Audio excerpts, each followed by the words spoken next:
Hi, cities. How are you doing? Welcome to Sim, and thank you all so much for all the love and support. Hope you all are doing great. So Jeff Mead actually came out to defend this man who actually talked about stop and frisk. You all remember how stop and frisk happened in New York, right? And the people that stop and frisk affected were people that look like me and also Latinos, most especially. But why that was happening? Because their aim was to catch like criminals and all that, right? And why that happened, I remember that 16% were the only people, like 16% out of the whole thing, the crime happening, were just only black and brown people, right? Meaning that the crime, the majority of the crime, were not committed by people that look like me. But you all know that the major reason for doing that was to because you all already know the stereotype when it comes to black people and black and brown people, right? So now JJ actually called Jeff Mead out on his lies because you all already know how Jeff Mead is a drifter. If you understand what, if you know Jeff Mead, you definitely will know because now it looks like they have their coon organization where like they tend to defend one another when something happened. I really don't know how Jeff Mead sees the truth, right? And turn it upside down. I know he's a conservative and he is always for the colored people because he needs their money. Let's get into this. I'm at the airport right now, which is the same place that Date Right was when he made a video about stop and frisk. Now, when you say stop and frisk, when you mention that, you are talking about black people. No, he's not. But let's hear you try to make your point. Stop and frisk disproportionately affects black people. He's acting like we can't see what he just cited. According to his own source, 85% of the people were black and Latino. But he's acting as if they're just black. Since he didn't want to give you more specific data, here it is. So, as you can see, between 2004 and 2012, about 53 to 55% of those stopped were black, while 29 to 33% were Latino. What he doesn't talk to you about is the crime. In 2012, approximately 74% of all violent crime suspects in New York were black or Latino. The same year, around 96% of those people arrested for murder in New York City were black or Latino, with blacks representing 63% and Latinos representing 33%. Okay, so now I'm going to show you how broken his logic is. Since 63% of people arrested for murder were black, would it be fair to say that if someone's talking about murderers, they're talking about black people? Let's imagine a politician was like, we need to lock up murderers. And then some far right person came out and said, yes, we need to lock up black people. And people are like, no, he said murderers, not black people. And then this far right guy was like, well, they commit 63% of the murders, so he's talking about black people. Let's just lock up black people. You guys would be so angry, snot would be flying out of your nose. And that is why saying stuff like this. Now, when you say stop and frisk, when you mention that, you are talking about black people. Is stupid. When you say stop and frisk, you're talking about stop and frisk, which affected white, black, Asian, Hispanic, whatever, not just black people. It's called the fallacy of division. Just because 50 to 55% of the people who were stopped and frisked were black does not mean when someone's talking about stop and frisk, they're talking about black people. But you weren't done. So when Date Right comes on and says, they used to stop and frisk criminals, so everyone that was stopped and frisked, just walking down the street, walking to work, enjoying their life, is a criminal, and it's disproportionately affecting people that aren't white. Yeah, I got a little offended. Yes, he got offended for black people about something that wasn't said about black people. Let's put his virtue aside. He did something very sneaky that if you're not paying attention, it'll be difficult to catch. And he needed to do that in order to set up his argument so he could seem virtuous. Let's go back and let's watch what he said. So when Date Right comes on and says, they used to stop and frisk criminals. But that's not what he said. And this creator had to leave out a word to try to make his point. Date Right said this. We used to have stop and frisk for criminals in this country. As you can see, it said for criminals. There's a big difference in what Date Right said and what this guy is saying he said. Stop and frisk was for criminals. He didn't say they used to stop and frisk criminals. Because again, how could you determine who's a criminal or not? The whole point of stop and frisk was to catch criminals and to decrease crime. So yes, this creator put his foot in his mouth and is now shoving his foot further down his throat while trying to pull his foot out of his mouth. It's about as backwards as the points he was trying to make in this video. We used to have stop and frisk for criminals in this country, but liberals whined, so now we only have it for soccer moms at the airport. Okay, let me catch y'all up to speed. Walter made this video. So you like it when police stop and frisk black people, but you're angry when white women have to go through a metal detector. Jeff then leaps to defend the insurrectionists and says, whoa, he said criminals, not black people, bro. You might actually be the racist one for assuming that he was talking about black people. Walter then shoots back with another video where he's like, yeah, looking at the policy, yeah, black people. Then Jeff shoots back again and is like, no, your logic's fucked up. He actually didn't mean black people, and you're just assuming that he meant black people. And here I am. Because let's not get this shit twisted. Now, when you say stop and frisk, when you mention that, you are talking about black people. No, he's not. Yes, it is. But before we even get deep into that, let's start with a little bit of a history lesson. The only way you could believe that this is not or could not be a dog whistle is if you are ignorant to history. The Southern strategy has been, in many forms, the strategy for conservatives in this country when it comes to everything from messaging to electoral politics, ever since they started getting handed repeated L's and they couldn't come out and just say the N-word overtly anymore. This means instead of saying we don't support public school desegregation because I don't want my white kid in school with these black kids, we say forced busing and desegregation from the federal government is an assault on states' rights. We need to leave it to the states because you know that the state that you're in charge of will not desegregate those schools if it's left up to you. This means instead of we don't fuck with anti-war and civil rights protests, we say we need law and order. This means instead of saying I don't believe that my administration should be prioritizing any effort to help black people out of poverty because I don't give a fuck, we say they're welfare queens taking advantage of XYZ. And at the end of this video, I'll show you why this matters when Date Right Stuff says we had stop and frisk for criminals. But I'm gonna let you continue. Stop and frisk disproportionately affects black people. He's acting like we can't see what he just cited. According to his own source, 85% of the people were black and Latino. But he's acting as if they're just black. Jeff, you're acting like we can't read. It says 85% of the stops were black and Latino people, which was disproportionate because the city's makeup is 25% black and 28% Latino. Jeff, I hope you don't go on to say something in the next take that proves that you can't even engage with data when you try. Since he didn't want to give you more specific data, here it is. So, as you can see, between 2004 and 2012, about 53 to 55% of those stopped were black, while 29 to 33% were Latino. And here we have arrived at reason number one why it's completely reasonable for Walter to have assumed he was dog whistling about black people. Because according to the data you just provided, Latino people made up 29 to 33% of those who were stopped. And one take ago, you just didn't finish reading a screenshot where it said Latino people were also 28% of the city's population. Which means the disproportionality is little to almost non-existent if you're 28% of the population and 29 to 33% of the stops. That same thing one take ago said black people were 25% of the city's population. And you're reading to me that they were 53 to 55% of the stops. When you total black and Latino numbers and compare it to white numbers, that's why it was so fucking mind-boggling, the disproportionality. But even when you compare it black and Latino, black people were the main reason why the shit was so disproportionate. You don't even grasp this because you go on to say this next. In 2012, approximately 74% of all violent crime suspects in New York were black or Latino. The same year, around 96% of those people arrested for murder in New York City were black or Latino, with blacks representing 63% and Latinos representing 33%. Okay, so now I'm going to show you how broken his logic is. Since 63% of people arrested for murder were black, would it be fair to say that if someone's talking about murderers, they're talking about black people? Okay, first, arrested for, not convicted of. But no, and that would not be analogous here. And I'm going to get back to why, because there's something very key that you just left out completely. When Date Right comes on and says, they used to stop and frisk criminals, and it's disproportionately affecting people that aren't white, yeah, I got a little offended. Yes, he got offended for black people about something that wasn't said about black people. But that's not what he said. And this creator had to leave out a word to try to make his point. Date Right said this. We used to have stop and frisk for criminals in this country. As you can see, it said for criminals. There's a big difference in what Date Right said and what this guy is saying he said. Stop and frisk was for criminals. He didn't say they used to stop and frisk criminals. Because again, how could you determine who's a criminal or not? And this is where the entire house of cards crumbles for you, Jeff. Because that's not the win you thought it was. Because I have one question for you.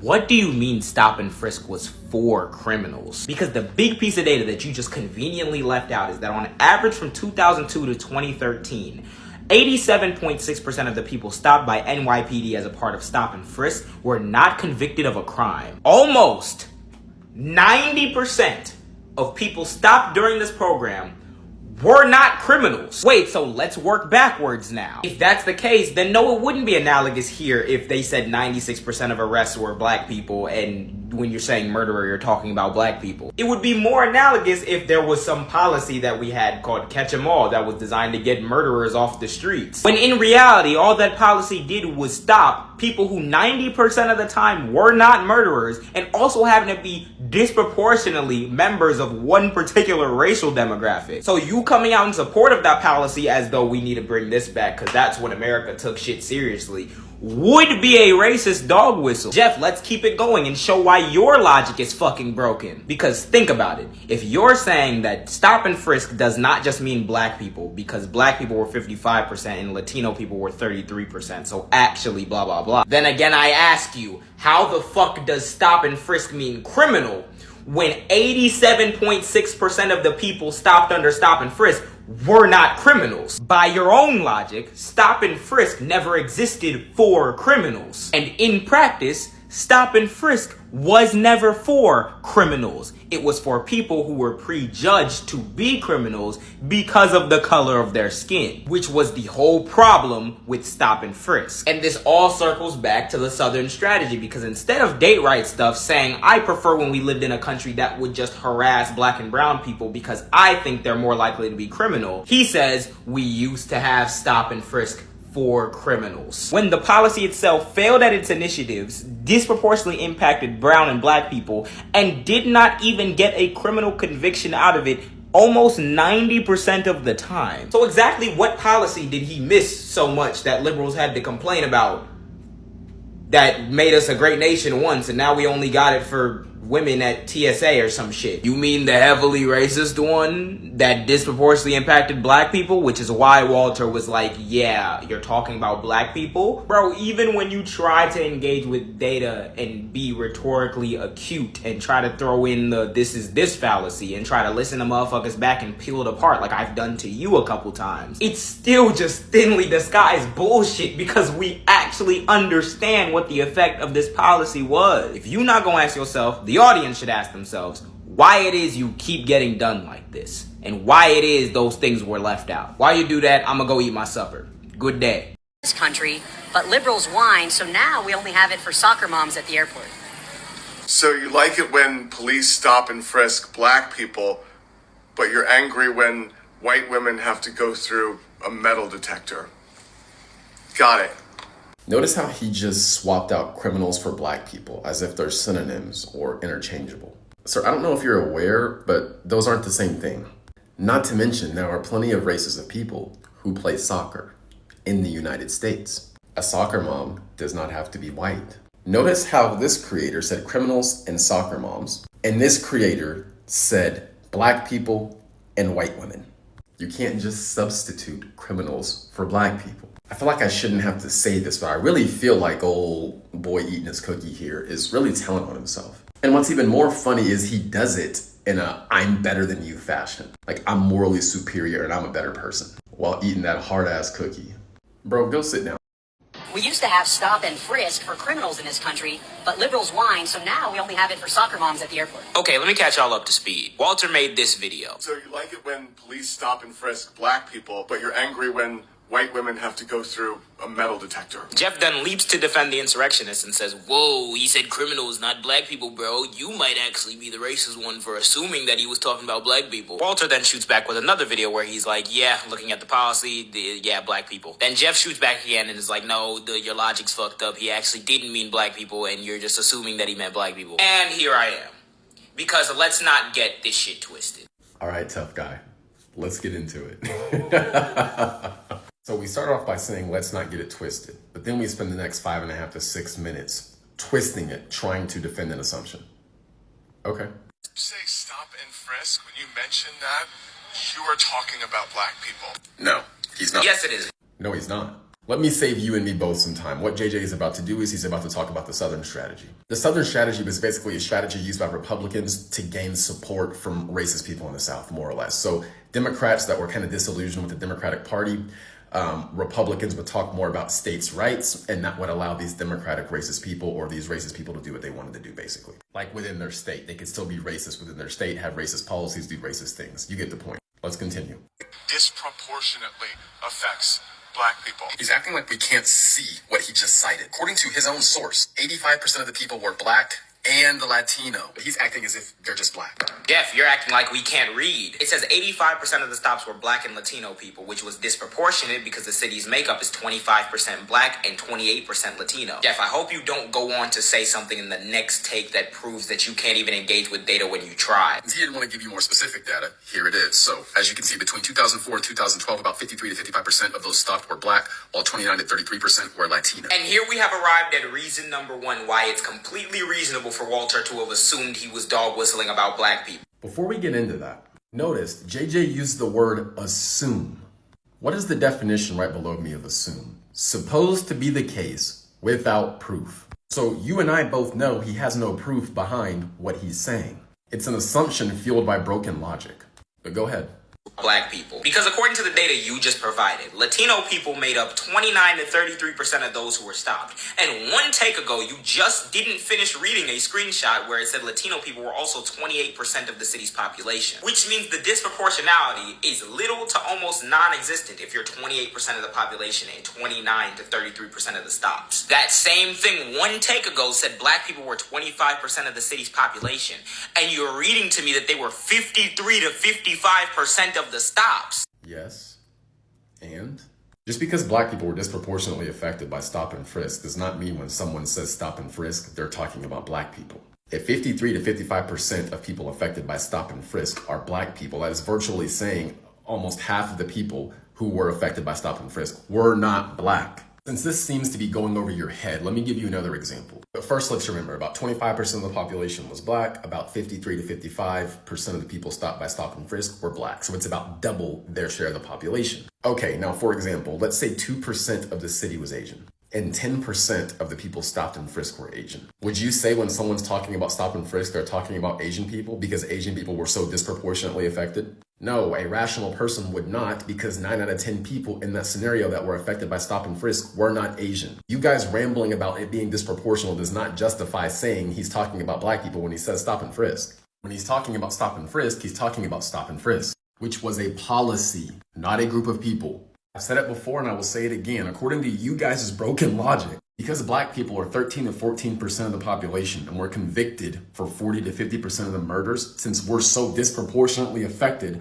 by murder, when you talk about murderers, you're talking about black people. No, that is stupid. And this is what I mean. You guys are trying to justify an idiotic assumption by using broken logic. And it's probably because many of you have this weird obsession with race. How can we make this about race? You don't have to make everything about race. But you aren't done.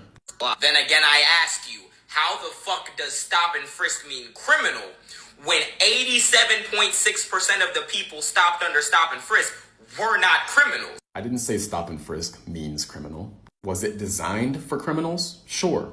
By your own logic, stop and frisk never existed for criminals. Yes, it was. The whole purpose of it was to reduce crime. Who commits crime? Criminals. So yes, the goal of it was designed for criminals to stop them from committing crime. Sometimes I wonder if you're purposely this obtuse. Anyway, here's his argument because he yapped for 7 minutes. Date Right Stuff was talking about black people because he was dog whistling. And he was dog whistling using similar strategies that people started using with the Southern strategy. And the way we know he was dog whistling about it is because 53 to 55% of the people affected by stop and frisk were black people. Again, that's stupid. You guys need to stop viewing everything through a racial lens. The only way you get to this perspective is by putting on your racial glasses and looking at it and analyzing it through a racial lens. You guys are so obsessed with dog whistles that you're hearing imaginary whistles. Y'all are funny. Stop and frisk for criminals in this country. He definitely didn't say black. Bro thinks he's dunking on him. He's not. They're pulling a trick on you. Date Right Stuff said we used to have stop and frisk for criminals in this country. And then Walter Madison interchanges that with the word black. Then conservatives jump on him saying, oh no, they're not interchangeable terms, you're racist. No, you guys are idiots. First off, stop and frisk wasn't for criminals. Stop and frisk was a policy that allowed individual police officers, if they thought someone was a criminal, to detain, search, question that person. Here's the kicker. Those officers explicitly did not need probable cause. So it turned into a racist policy. 90% of all people stopped and frisked in New York City were either black or Latino.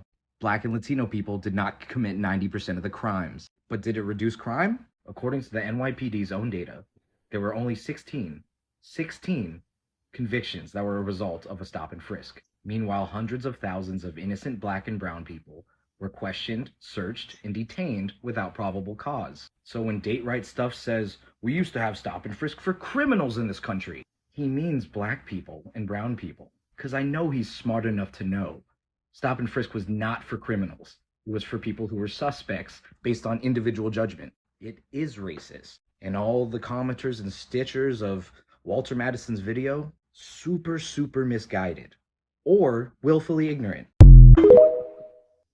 So this is all I got from this video. And there is one thing about Jeff Mead. If few people know Jeff Mead very well, Jeff Mead is a great coon.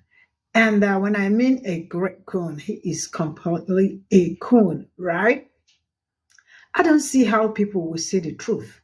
And because you are conservative and all that, you just do not want to say the truth. Because I have never, it's not even about being diplomatic or, something. Jeff Mead will never stand on the truth.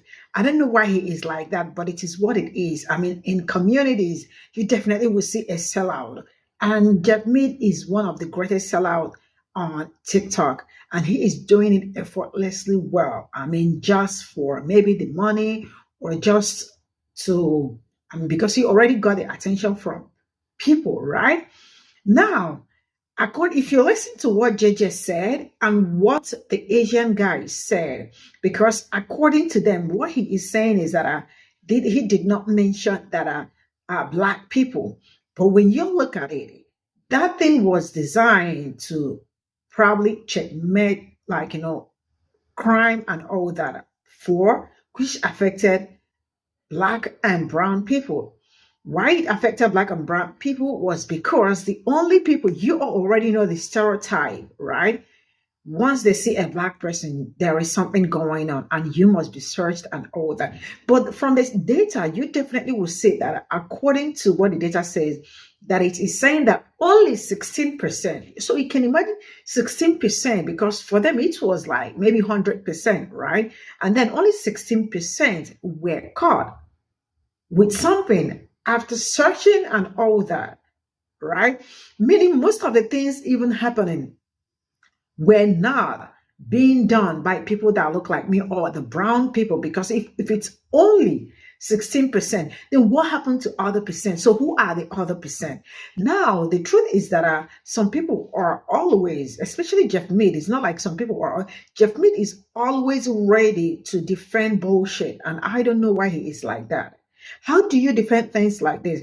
We already know that this was actually done or was put in place to probably not even checkmate, should I say? Because they thought they were going to get a lot of black people that are into crimes, because each time they talk about black people, the only thing that comes to their mind is black people, right? And brown people. I think the brown people, they even look at them with soft eyes. But people that look like me, we do not have that soft. Nobody looks at us with soft eye. They look at you like, man, this is what you are, and that it's on period. So with all the beating around and running around, he knew very well that he is lying. But would Jeff Mead ever come out to tell you that a white man is wrong? Of course, because to him, everything it's always dog whistle, and we are always ready to make everything about race. When that man already said it, right? So what else do you need to know? It is not a dog whistle. Freak and freeze. Stop and frisk, I mean to say. It's meant for black people and brown people. But you all already know this man. This man is right to the seas on the core. And I think I brought one of these videos here, and I was saying that this man is following Trump and all that. But this got nothing to do with Trump. Because I do not want to associate an old person that is old enough to have initiative. Because his actions are not anybody sending him, or I don't think somebody is sending him. Because if somebody is sending you to come and speak out on stupid things like this, it means you are a fool, right? So I am not going to associate Trump or connect him to this. This man really had to bear his curse. And for Jeff Mead, you are really doing amazingly well when you're cool. I mean, it does look great on you because, oh, what more can I say? Because a man, he is from Tulsa, Oklahoma. For those that want to know, I remember him defending what happened in Tulsa, saying that it was not a massacre. I can imagine somebody, I mean, like somebody from Tulsa coming out to defend what it did during that time, saying it was a riot. I was on his live stream one day and he said this.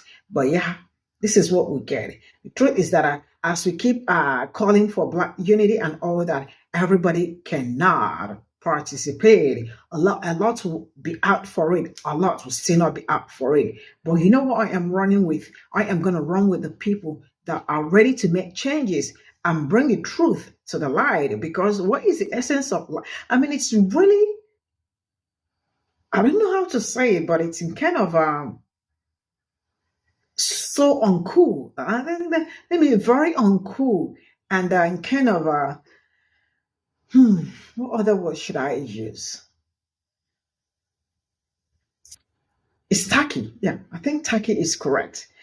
It's very uncool and tacky seeing a grown man like stand mount his camera, right, and see white and tell you that white is green, and see green tell you that green is white. I don't know if that makes sense, but yeah, this is what Black people have been dealing with for a longer time. But I see a lot of him. There are a lot of Jeff Mead on the internet, and they know themselves, and they also became friends too because they are always ready to defend one another.